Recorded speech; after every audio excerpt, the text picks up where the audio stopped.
Wishing everybody a wonderful New York Medical College good morning. We were hoping for a little sunnier skies, but I know the sun is up there somewhere, and we have some very sunny things to talk about this morning. I'm Rob Amler, Dr. Robert Amler. I am Vice President for Government Affairs here at New York Medical College, also Dean of the School of Health Sciences and Practice and Institute of Public Health. As part of our institute, one of our great centers of excellence is the Center for Disaster Medicine, which is located right here in this building, also home to the biotech incubator called BioInc, which has received a great deal of generous support, thanks in no small fashion to our assembly member sitting in front of me. We'll talk more about that, as well as the great Clinical Skills Center on the other side of this building. I do want to introduce Dr. Salman Amar. Dr. Amar is our Vice President for Research and also Provost for Research at not just New York Medical College, but also the Touro college and university system, which extends coast to coast and overseas. So without further ado, Dr. Amar, who is representing both New York Medical College and Touro. Dr. Amar.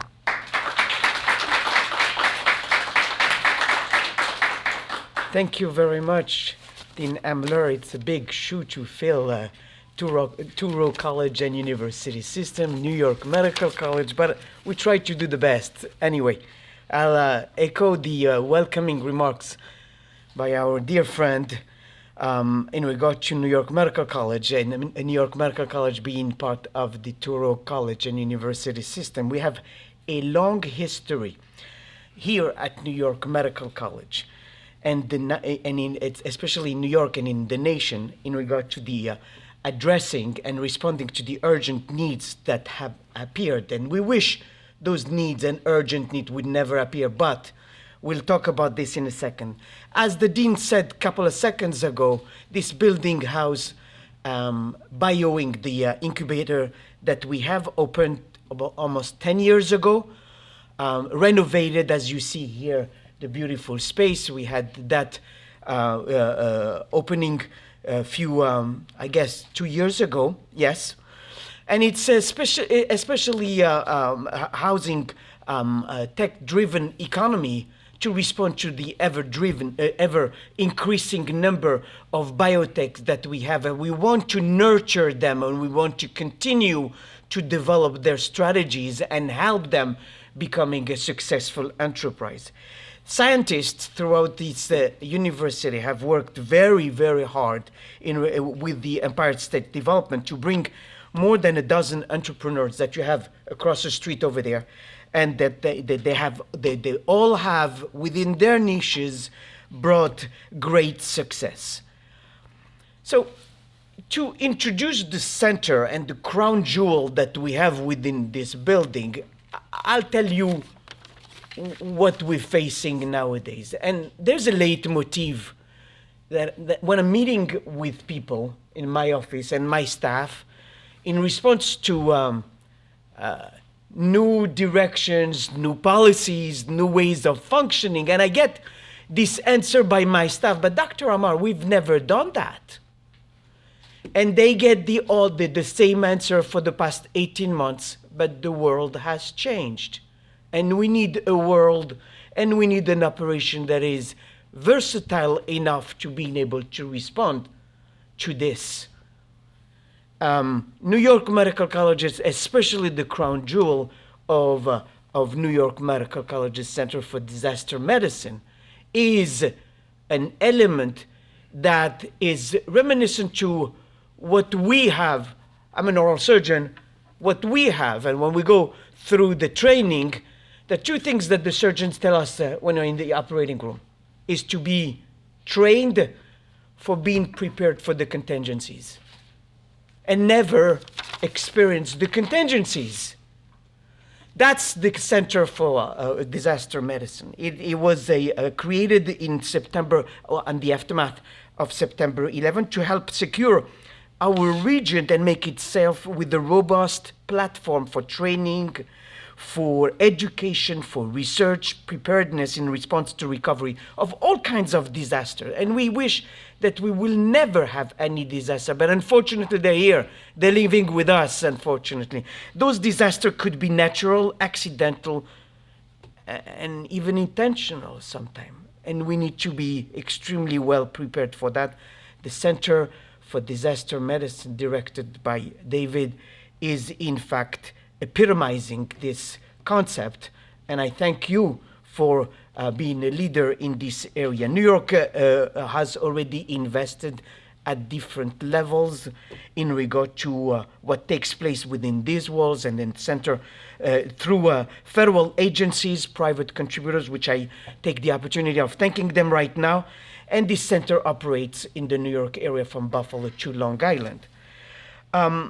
Today, we are here to, again, acknowledge and give thanks to the state legislature. You see facsimile of what we received recently, an additional and an extra appropriation to make a first step of becoming a nation center for disaster medicine. And my special thanks go to our dear friend, the Assembly member, Thomas Avenatti, who perseverance throughout the past 3 years has brought us to this milestone, and I thank you very much.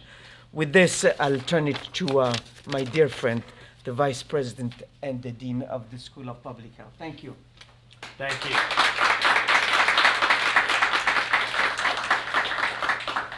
It's great to be here with so many friends this morning, but I have to mention a few names.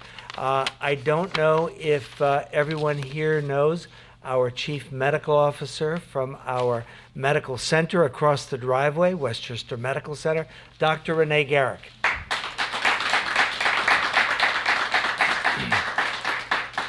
And it's just so great to be able to introduce one of my fellow deans, especially my fellow dean from the dental school, the first new dental school in New York State in 50 years. And it seems like only yesterday that we were standing in another corner nearby with people gathered when we opened that school. Is now about to graduate its third graduating class next spring. Dr. Ronnie Myers. And somebody that I see frequently, but often is working behind the scenes for a great man. And that's Ms. Eliza Jacobs, who many of you have not seen, but there she is. Raise your hand. And we have collaborated on so many things, so many times. Everything from local highway issues, right, to this, which is really the penultimate in disaster preparedness. To say a few more words about disasters and disaster preparedness, we're so privileged to have the friendship and partnership of Westchester County and our county commissioner for emergency services, Richard Wishney.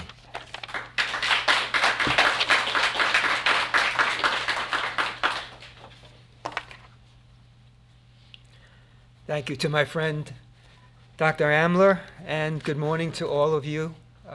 It's good to be here with you. And I have to agree with Dr. Mamara, the world has changed.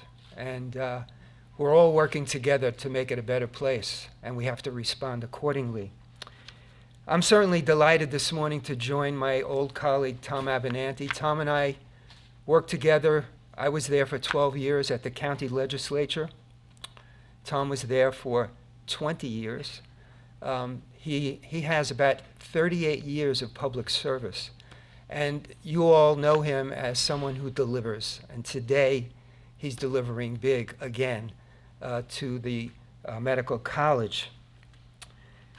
Tom, as I mentioned, is certainly a dedicated and experienced legislator. And we're very grateful for his service, not only to the college here, but to the medical center just across the road. Tom has been a caretaker and a giver any way he can to help both organizations succeed. The Center for Disaster Medicine has been focused on precision medicine and responses to bioterrorism and disasters. But we have all learned over the last 2 years that there's a greater opportunity now, and that is research and response to pandemics. We believe that an expanded mission for the center will make it a national attraction that requires a modern facility that will attract students from around the nation. Over the last several months, we have been building a team to attract funding for a new building to house the Center for Disaster Medicine. In addition to the possibility of expanding at the present location, there is also the North 80, a property owned by Westchester County and leased to developer John Ferrari. In the next week, an application for funding submitted by Westchester County to the government, the Economic Development Administration, known as the Build Back Better grant opportunity, will list a growing group of business, education, and government entities that will partner to build on the North 80. Working with Senator Chuck Schumer, we have been able to identify funding opportunities that will not only help build a new center, but also create a vehicle for economic development for Westchester County and the Hudson Valley region. It has been an honor to work with Dr. Amler, Dr. Markinson, and the staff of the Center for Disaster Medicine, and we are really hopeful that we're about to venture into a very successful outcome. Thank you, Doctor.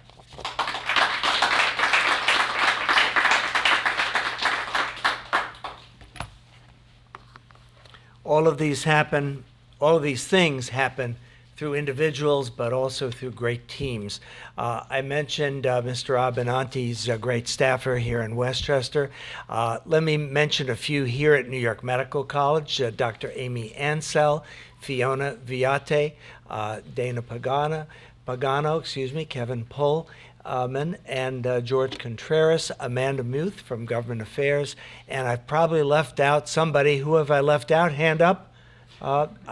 I guess I just about covered it. Okay, so but thank you all. And oh, excuse me, did you say Jennifer Rickert? Has anybody said Jennifer Rickert? She doesn't like to be called out. I'm sorry, I think I just did. And Lorena Minnelly, who's there too, and it's good. See, you got that now. That's your fault. So anyway, it is now obviously a long time ago that we had these horrible attacks on our country that we call 9/11. Not just the World Trade Center, but other parts of our country were attacked. And we know, those of us who were in the government at the time, that there were other targets in America for that day that did not get hit through various other reasons. They just did not happen. But at that time, we realized not only that a lot had happened, but a lot had to be done to improve our ability to respond to all kinds of emergencies. And Dr. David Markinson and I, working from different cities, different institutions, far away, we began to connect on some of these technical issues. I was reviewing reports and various strategies developed by the professional societies, the American Medical Association, and so forth. And I began to recognize a certain writing style of a certain David Markinson, who I realized in retrospect was the one drafting most of these recommendations, because David has really been arguably one of the 2 or 3 people in the entire nation who had the lead on this global concept of response to disasters, with preparedness, training, education, all of those components, and also to realize that we're not just dealing with a general population, but that within every population there are children, there are elderly people, there are people of color, there are people from various backgrounds, may not understand English as well, and so forth, that are just part of the population as much as everyone else. And that adequate preparedness for everybody means adequate preparedness for everybody, and not just healthy military recruits or healthy majority or privileged people. So David really launched this initiative to create a Center for Disaster Medicine that has flourished and is now at a stage where we're poised, not just now covering statewide emergencies, but poised to become a national treasure for all parts of our country and to also extend information around the world. David will say a few words about how we're going to use Mr. Avenatti's generosity and the generosity of the New York State Assembly for just a few more minutes. David, thank you. Mm-hmm. Thank you, Dean Hamler. And as many people have said, over the years we've realized that we're in a very different place. As you know, we started the center soon after the 9/11 attacks. But it wasn't only a single attack, and it wasn't only a single mechanism. We had acts of terrorism through the planes. But also, people may have forgotten, because it was sort of eclipsed to a certain extent, the anthrax attacks that started soon thereafter. And when we formed the center, Dean Hamler and myself, we realized that looking back wasn't what was needed. It's really looking forward. And as a country, we've had a history of planning for what's already happened. And what was needed was a forward-thinking entity, knowing we might not know what happens next. But if we look at all the potentials, whether it's a disaster, terrorism, whether it's a natural, and we've always said since the beginning, public health emergencies. And while we talked about it, we hoped we would never have a public health emergency or a public health emergency of the scale we've had in the last several years.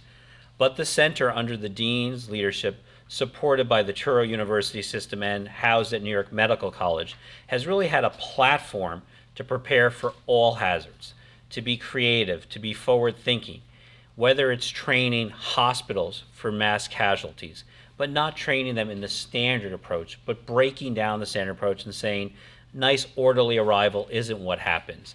We have chaos at a scene.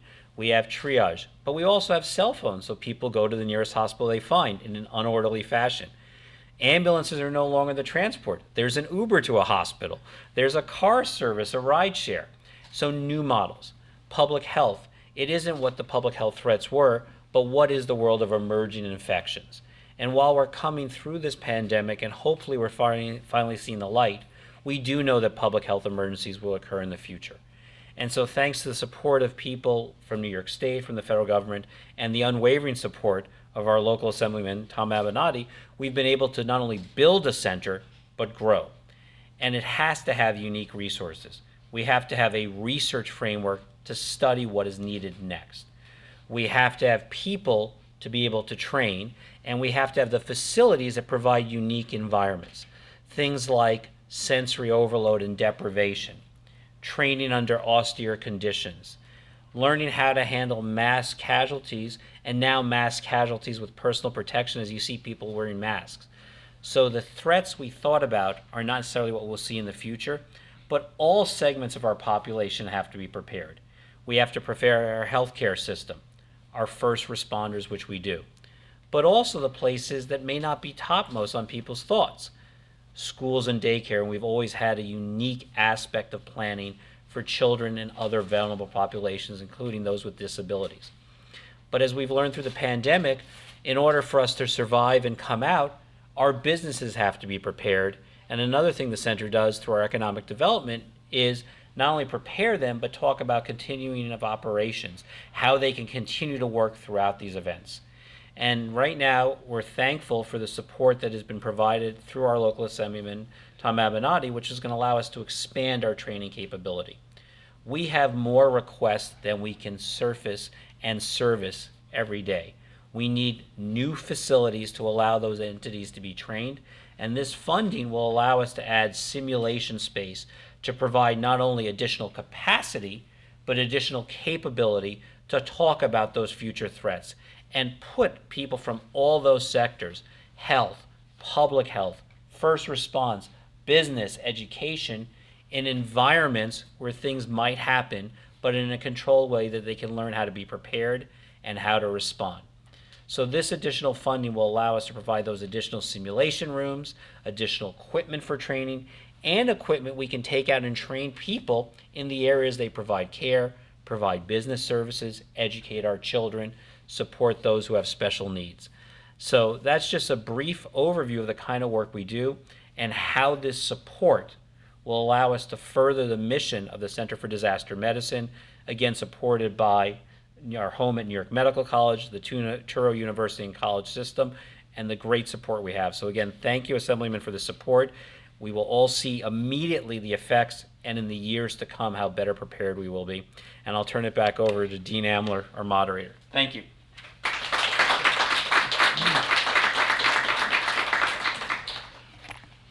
Thank you. And I know we have a couple other people. I just made a new friend this morning, Paula Salazar, who works for Dr. Omar.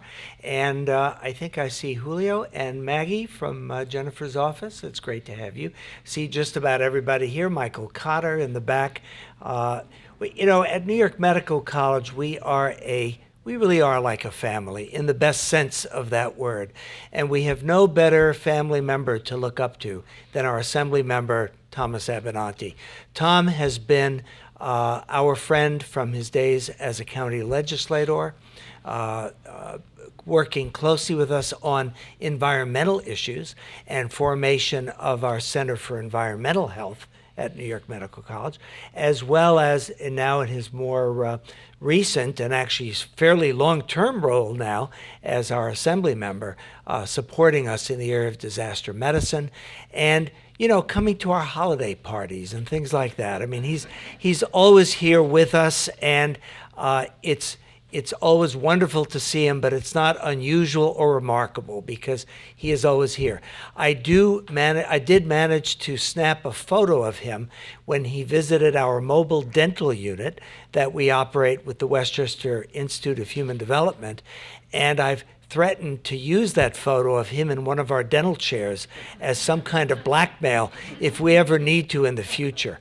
But I assure you, Tom, it's under safe lock and key in my home, so it will not see the light of day. It will not. Ladies and gentlemen, the Honorable Thomas Avenatti.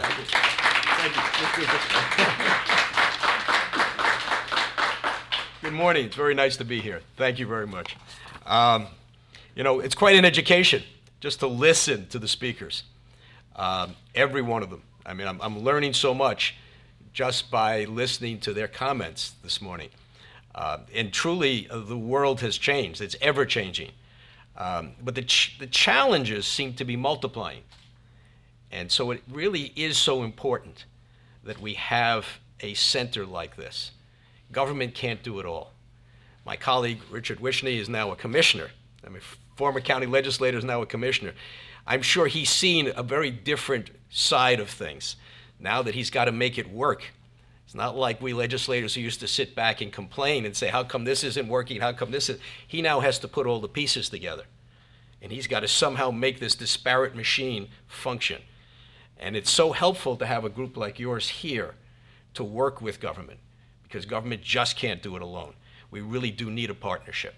I'm just pleased to be part of this partnership, to play a little role in it. I'm amazed that we used to, together we worked on spinning off the Westchester Medical Center, right? And then we worked with the medical college. To see how far the medical college has come since we were on the Board of Legislators is just amazing. Yours is a piece of it. We're here today to talk about a piece of it, but the whole medical college has just done so well. It's really put the place on the map, and I hear good things about it everywhere.